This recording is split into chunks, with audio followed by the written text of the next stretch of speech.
नमस्कार दर्शकों, YouTube के मेरे चैनल में आप सबका स्वागत है। आज मैं वीडियो लेकर आई हूँ कन्या लगन व धनु राशि के लिए वर्ष 2023 का राशिफल। अपने नए दर्शकों को मैं बता दूं कि कन्या लगन व धनु राशि का क्या अर्थ है। आपकी लगन कुंडली के पहले भाव में अगर 6 नंबर का अंक लिखा है, इसका अर्थ है आपका कन्या लगन है। चंद्रमा चौथे भाव में बैठा है 9 नंबर में, इसका अर्थ है आपकी धनु राशि। यानी आपका कॉम्बिनेशन अगर कन्या लगन व धनु राशि का बनता है तो ये वीडियो आपके लिए है। सबसे पहले हम बात करें वर्ष 2023 की खासियत कि इस वर्ष चारों बड़े ग्रह अपना राशि परिवर्तन कर रहे हैं। शनि महाराज 17 जनवरी 2023 को राशि बदल रहे हैं, देवगुरु बृहस्पति 21 अप्रैल 2023 को और राहु और केतु 30 अक्टूबर 2023 को। इन चार बड़े ग्रहों का राशि बदलना कन्या लगन व धनु राशि के लिए कितना नेगेटिव या पॉजिटिव है, सबसे पहले हम ये देखेंगे और उसके बाद उसका प्रभाव देखेंगे कि वर्ष 2023 में उसका क्या रिजल्ट आप लोगों को मिलने वाला है। सबसे पहले हम कन्या लगन की बात करें तो वर्ष के आरंभ में शनि महाराज आपके पंचम में होंगे, मकर राशि में, और 17 जनवरी 2023 को शनि महाराज जो हैं वो कुंभ राशि में आपके छठे भाव में आ जाएंगे। और शनि महाराज 3, 6 और 11 का बहुत अच्छा रिजल्ट देते हैं, तो छठे भाव में उसी जगह आ जाएंगे जहां का रिजल्ट अच्छा देते हैं। वर्ष के आरंभ में देवगुरु बृहस्पति आपके सप्तम में होंगे, लेकिन 21 अप्रैल 2023 के बाद देवगुरु बृहस्पति आपके अष्टम में चले जाएंगे, जहां उनकी राहु के संग युति हो जाएगी। तो 21 अप्रैल 2023 से 30 अक्टूबर 2023 तक आपके अष्टम भाव में राहु व गुरु की युति रहेगी, जो कैरियर के लिए थोड़ा सा नेगेटिव संकेत है। और 30 अक्टूबर के बाद राहु अपना राशि परिवर्तन करेंगे और वो मेष राशि को छोड़कर मीन में आ जाएंगे आपके सप्तम में, क्योंकि वक्री हैं इसलिए उल्टे चलते हैं, इसलिए मेष को छोड़ेंगे, मीन में आपके सप्तम में आ जाएंगे और केतु आपके धन भाव को छोड़कर आपके लगन पर आ जाएंगे। धनु राशि की बात करें तो 17 जनवरी 2023 से शनि महाराज जैसी कुंभ राशि में प्रवेश करेंगे, धनु राशि की 7.5 खत्म हो जाएगी। उसमें भी दो बातें हैं कि अगर आपका चंद्रमा 0 से 10 डिग्री का है तो 7.5 आपकी 17 जनवरी को ही 17 जनवरी के आसपास खत्म हो जाएगी। लेकिन अगर चंद्रमा 10 से 30 डिग्री के बीच में है तो 7.5 आपकी फरवरी से लेकर दिसंबर 2023 के बीच में खत्म हो सकती है। तो शनि महाराज आपके तीसरे भाव में आ रहे हैं। शनि महाराज 3, 6, 11 का बढ़िया रिजल्ट देते हैं, तो तीसरे भाव का रिजल्ट शनि महाराज बढ़िया देंगे धनु राशि से। देवगुरु बृहस्पति वर्ष के आरंभ में आपके चौथे भाव में होंगे और उसके बाद वो पंचम में आ जाएंगे। देवगुरु बृहस्पति पंचम का बहुत अच्छा रिजल्ट देते हैं और जब वो पंचम में आ जाएंगे तो लग्नेश लगन को देखेगा, लग्नेश आपके भाग्य भाव को देखेगा और लग्नेश आपके लाभ भाव को देखेगा। तो गुरु और शनि दोनों ही पॉजिटिव है धनु राशि से। आपके पंचम भाव में 21 अप्रैल 2023 से 30 अक्टूबर 2023 तक गुरु राहु की युति रहेगी। उसके बाद राहु राशि परिवर्तन करके मीन राशि में आपके चौथे भाव में आ जाएंगे और केतु आपके दशम में आ जाएंगे। तो ओवरऑल अगर हम रिजल्ट देखें तो कन्या लगन व धनु राशि के लिए कन्या लगन से शनि पॉजिटिव है और धनु राशि से शनि व गुरु दोनों ही पॉजिटिव हैं। लेकिन इसके बावजूद भी मैंने कन्या लगन व धनु राशि को परसेंटेज 54% ही दी है। अगर राहु और गुरु आपके अष्टम में नहीं होते तो ये परसेंटेज मैं आपको 60 से 72 के बीच में देती।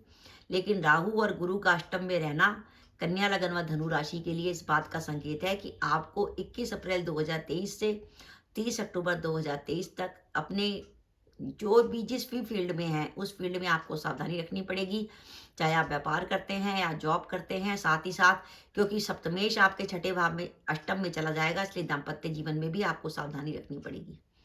तो हम बात करते हैं कि ओवरऑल आपके लिए इस वर्ष में क्या आने वाला है। मेरा मानना है कि कन्या लगन से गुरु की नेगेटिविटी है कि वो अष्टम में चले गए, लेकिन जैसे ही गुरु वक्री होंगे तो वो आपको बहुत पॉजिटिव रिजल्ट देंगे। और धनु राशि से शनि व गुरु दोनों पॉजिटिव है, तो कैरियर को लेकर निराशा नहीं है।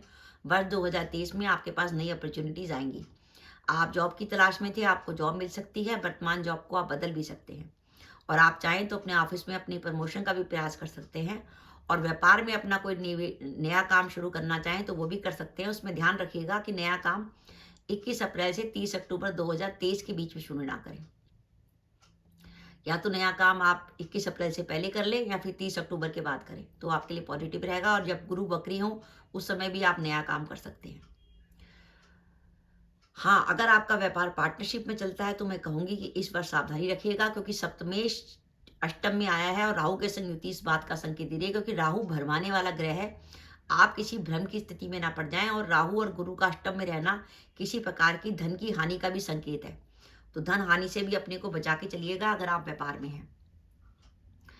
इस वर्ष दाम्पत्य जीवन में कुछ तनाव रहने की संभावना है, क्योंकि 21 अप्रैल के बाद गुरु जो है राहु के संग युति बना लेंगे आपके अष्टम में, और 30 अक्टूबर के बाद आपका लगन व सप्तम भाव राहु केतु के अक्ष में आ जाएगा। तो कन्या लगन के जातकों के लिए दाम्पत्य जीवन में किसी प्रकार के तनाव या परेशानी की संभावना है।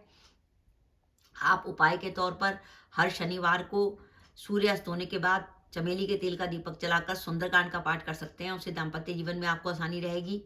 माँ दुर्गा की उपासना कर सकते हैं, दुर्गा चालीसा पढ़ सकते हैं, दुर्गा सप्तशती पढ़ सकते हैं, सप्तश्लोकी दुर्गा पढ़ सकते हैं। इससे भी आपको दाम्पत्य जीवन में फायदा होगा। कन्या लगन व धनु राशि के वो जातक जो अभी वर्तमान में अपनी उस जगह पर परेशान है कि उनको कैरियर में अपॉर्चुनिटीज नहीं मिल रही, तो मेरा ये मानना है कि अगर वो वर्ष 2023 में अपने रहने की जगह बदलते हैं तो आपको अपॉर्चुनिटीज ज़्यादा मिलने की संभावना बन जाएगी। रहने की जगह बदलने आपके लिए फायदेमंद रहेगा। साथ ही जो इस वर्ष विदेश जाना चाहते हैं उनके लिए विदेश जाने के भी अवसर अच्छे हैं। आपको विदेश में अच्छी अपॉर्चुनिटीज मिलेंगी। जो अपने विवाह के लिए प्रयास रखते हैं उनके विवाह की संभावना बनती है। विद्यार्थियों के लिए पढ़ाई के लिए समय अच्छा है। अगर आप प्रतियोगिता परीक्षा की तैयारी कर रहे हैं तो लग के तैयारी कीजिए, इससे बढ़िया समय आपको नहीं मिलेगा।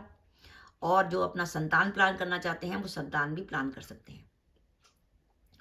इस वर्ष आपको सावधानी रखनी पड़ेगी। जुलाई से लेकर अक्टूबर 2023 के बीच में कार्यस्थल पर एक तो किसी प्रकार के वाद विवाद से बचिएगा। वैसे भी 21 अप्रैल से 30 अक्टूबर तक राहु और गुरु आपके अष्टम में है, तो कार्यस्थल पर किसी प्रकार के वाद विवाद से बचिएगा।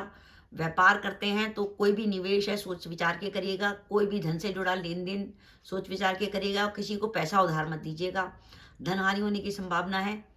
और अगर आपका कोई कोर्ट केस चल रहा है तो उसमें भी 21 अप्रैल से लेकर 30 अक्टूबर 2023 के बीच में सावधानी रखिएगा। इस वर्ष केतु आपके धनवाप में रहेंगे और राहु अष्टम में रहेंगे, और धन के कारक गुरु भी अष्टम में रहेंगे। तो मेरा ये मानना है कि इस वर्ष आपके खर्चे ज़्यादा होंगे। इनकम तो होगी लेकिन इसके साथ साथ खर्चे भी ज़्यादा होंगे। तो खर्चों की इस वर्ष अधिकता रहेगी आपके। और साथ ही धन से जुड़े मामलों में सावधानी। कहीं आप ऑनलाइन ट्रांजैक्शन करते हैं या व्यापार में कोई लेन देन करते हैं तो अपनी लिखा पढ़ी पूरी कर लीजिएगा। तो मेरा ये मानना है कि कन्या लगन व धनु राशि के लिए वर्ष 2023 54 से 55% तक बढ़िया जाने वाला है। ये वर्ष अपॉर्चुनिटीज के हिसाब से बुरा नहीं है।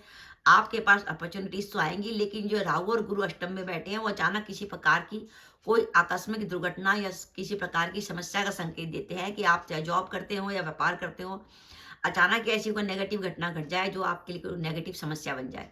और ये समस्या तब ज़्यादा बन जाएगी जब आपकी कुंडली में दशाएं नेगेटिव चल रही हों। जैसे आप कन्या लगन के जातक हैं, आपकी कुंडली में द्वादश सूर्य की, अष्टमेश मंगल की, या किसी ऐसे ग्रह की दशा चल रही है जो छठे 8वें 12वें भाव में गया हुआ है, तो वो ग्रह आपको ज़्यादा परेशानी दे सकता है। लेकिन अगर आपकी दशाएं शुभ हैं, जैसे बुध की, शुक्र की, शनि की दशा या अंतरदशा चल रही है, तो आपको इतनी परेशानी नहीं होगी। क्योंकि खराब गोचर भी उसी समय ज़्यादा परेशानी देता है जब आपको आपकी दशा वैसी होती है। फॉर एग्जाम्पल अगर आपकी कुंडली में गुरु की महादशा चल रही होगी, तो आप गुरु की महादशा या अंतरदशा या राहु की महादशा या अंतरदशा चल रही है, तो आपको सब संभल के चलना है। क्योंकि राहु और गुरु दोनों गोचर में अष्टम में रहेंगे। क्योंकि जिस ग्रह की दशा या अंतरदशा चल रही हो, अगर वो गोचर में अष्टम में आ जाए तो वो ग्रह सक्षम होता है आपको किसी न प्रकार की विपत्ति में डालने में। इसलिए अगर आपकी गुरु की और राहु की महादशा या अंतरदशा चल रही है तो वर्ष 2023 में थोड़ी सावधानी रखिएगा। और हो सके उपाय के तौर पे विष्णु सहस्त्रनाम का पाठ कीजिए। आपके दशमेश बुध बनते हैं। विष्णु सहस्त्रनाम का जितना पाठ करेंगे आपको उतना लाभ होगा। विष्णु सहस्त्रनाम पाठ नहीं कर सकते तो आप उसको मोबाइल पे सुन भी सकते हैं। सुनेंगे तो भी आपको उतना लाभ होगा। तो दर्शकों, मेरा वीडियो था कि कन्या लगन व धनु राशि के लिए वर्ष 2023 54% तक बढ़िया जाने वाला है। आपको मेरा वीडियो कैसा लगा प्लीज़ कमेंट बॉक्स में कमेंट करके बताइएगा। इसके साथ ही अगर आप मेरे चैनल पर पहली बार आए हैं और आपने मेरा चैनल अभी तक सब्सक्राइब नहीं किया तो कृपया मेरा चैनल सब्सक्राइब कर दें, साथ ही बेल आइकन को भी दबा दें, जिससे जब भी मैं अपनी वीडियो अपलोड करूं उसके नोटिफिकेशन आपको मिल जाए और आप मेरा वीडियो देख सकें। इसके साथ ही नमस्कार दर्शकों, जय माता दी।